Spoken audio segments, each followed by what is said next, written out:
იმის მიუხედავად, რომ ჩვენს ხალხს ზულთ რუსები, ომის დაწყებისა და მკვლელობის გამო, მაგრამ თითოეულ მათგანს კარგად ესმის, არ გჭირდება თავდასხმა მშვიდობიან მოქალაქეებზე.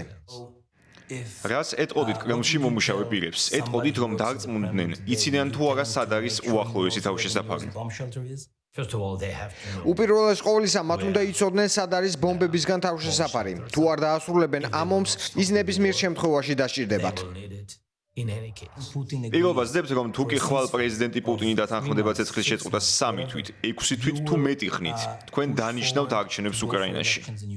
და ომის დასრულების შემდეგ მშვიდობიან დროს საკუთარ თავს ხედავთ უკრაინის პრეზიდენტის თანამდებობაზე თუ იტყვით, მე ვემსახურე ჩემს ქვეყანას ისტორიაში ყველაზე რთულ დროს და ახლა ვტოვებ თანამდებობას.